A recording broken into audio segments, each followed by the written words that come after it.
Ini terusan dari video yang malam ini saya upload juga, yang part 3 tadi. Ini keempatnya.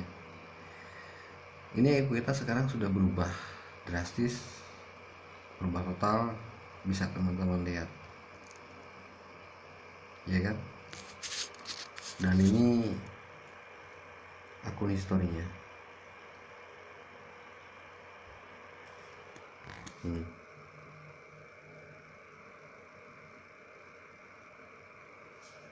Saya dekatkan.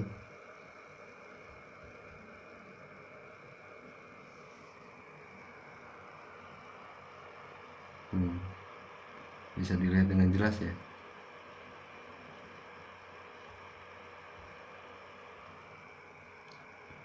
Yang tadi saya maksud saya close hedgingnya ya seperti ini jadinya.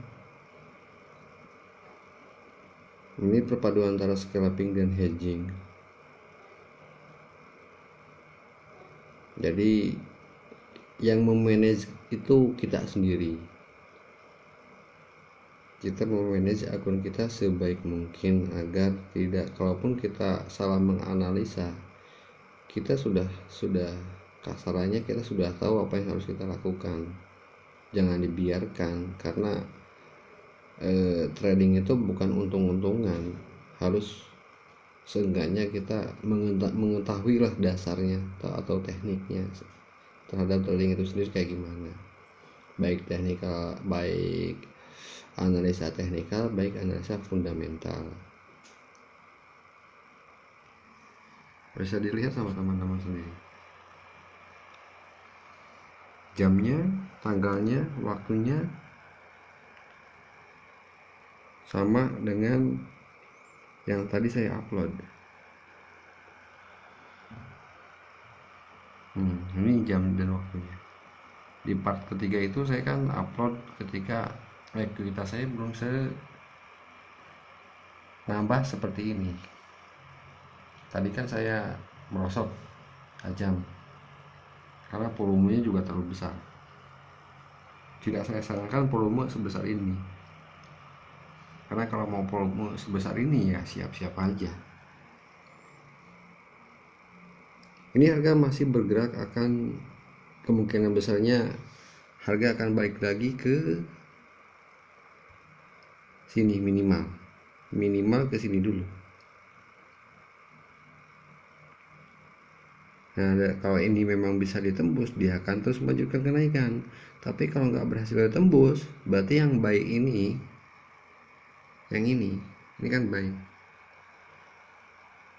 Buy 0,10 ini kita lepas. Lalu yang selnya ini kita biarkan.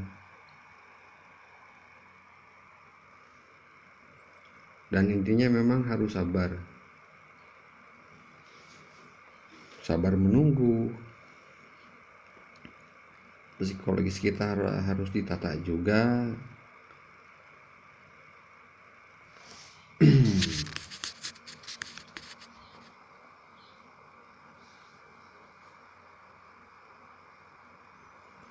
Ini saya masih mantau di tim frame 15. Tapi tetap aja saya melihat di tim frame H1 kayak gimana candlenya, H4 seperti gimana candlenya, D1 ada perubahannya seperti gimana candlenya. Itu saya terus melihat, gak di satu tim frame aja.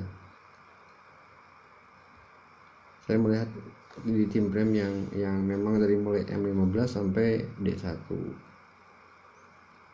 Nanti kalau seumpama kita tidak ada patokan atau meragukan di M15 untuk ambil posisi, kita lihat di H1.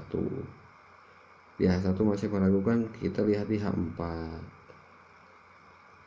Tapi kalau untuk scalpingan lebih cenderung kalau saya lebih ke M15 mungkin. M5, M15 itu bisa dipakai untuk scalpingan. Kalau saya scalping plus hedging ya seperti ini. Kalau ada kekeliruan kita ngambil posisi, analisa kita salah, saya hedging. Dan cara melepas hedgingnya seperti yang di part 3 saya perlihatkan. Dan ini hasil setelah saya close yang hedgingnya itu. Dan ini pun masih barusan saya hedging lagi karena harga kok seperti akan naik lagi, dan betul harga naik, mulai mau naik lagi. Dan bisa dilihat perbedaan ekuitasnya dengan yang part ketiga tadi itu berapa. Dan ini saya real ya, nggak pakai demo saya. Kalau untuk belajar mungkin bolak-balik biar paham, sebaiknya di akun demo dulu. Tapi kalau untuk lebih mengasah mental kita atau psikologis kita, ya sebaiknya real, karena perbedaan psikologisnya itu beda antara real dan demo. Kalau demo kan kita udahlah paling hilang karena demo gitu. Tapi kalau real kan kita akan mempertahankan sebisa mungkin gimana caranya akun kita nggak bablas, nggak habis gitu.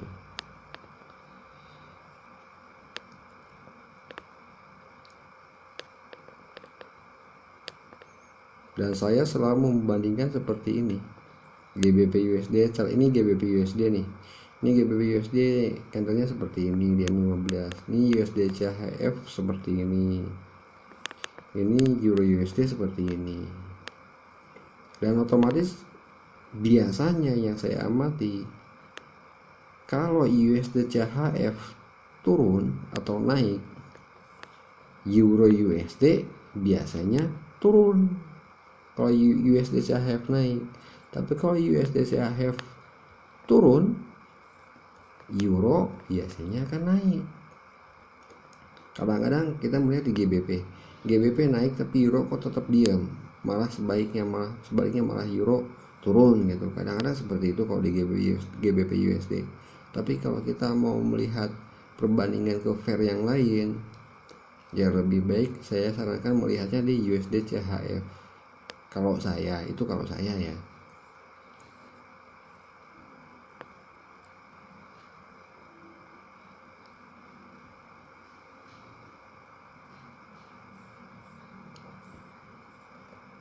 Jadi saya dapat keuntungan sekitar 100% lah malam ini dari modal. Makanya lagi-lagi trading itu harus sabar, dan kita memang harus siap berpikir keras gitu, apalagi tanpa indikator. Karena saya pribadi, saya sudah pernah memakai indikator indikator itulah, tapi saya malah nggak paham dan sangat melenceng jauh lah dari kenyataan harga yang terjadi. Karena kita menganalisa harga sebelum harga itu terjadi, bukan setelah harga terjadi. Kalau saya seperti itu, maka saya lebih mengandalkan trading tanpa indikator, murni pembacaan candle seperti ini, dan bukan dikira-kira juga.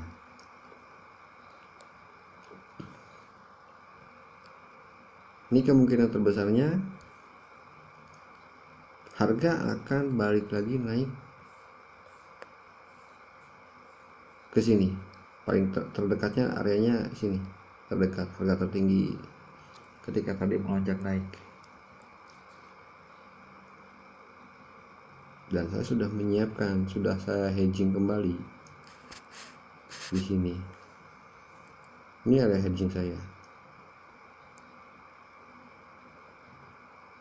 Nanti ketika dia sudah naik ke sini dan dia akan cenderung akan turun lagi, karena sudah memperlihatkan itu, yang buy pun akan saya lepas. Ini kan yang buy, ini yang buy-nya pun akan saya lepas, tinggal saya biarkan sell-nya kembali.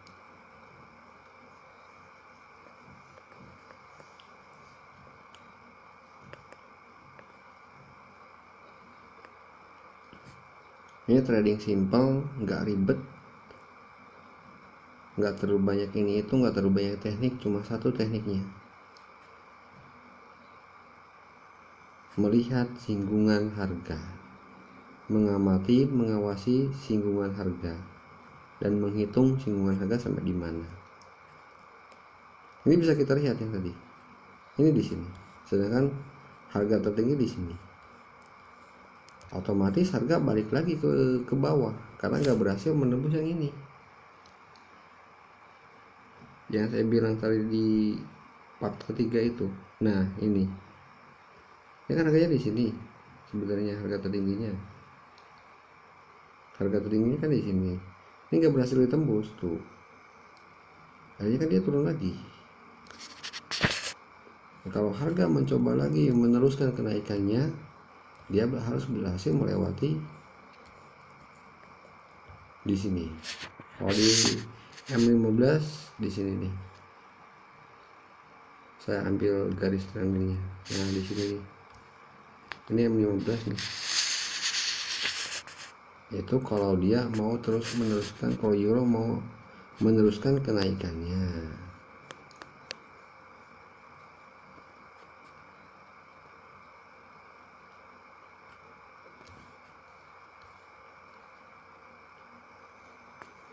Dan kita juga harus sering melihat chart yang lain, chart seperti USD CHF. Tiap 15 menit sekali kita lihat pergerakannya atau candlenya sudah seperti gimana. Peluangnya akan berbalik arah atau malah meneruskan penurunan USD CHF. Kalau USD CHF ini peluangnya akan berbalik arah, akan naik lagi ke atas, berarti kita harus segera melepas hedging kita yang buy-nya ini kita lepas. Karena kalau USD CHF naik, otomatis Euro USD biasanya akan turun.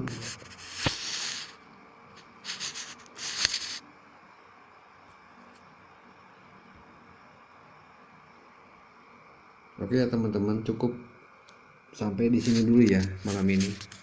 Besok kita lanjutkan kembali dan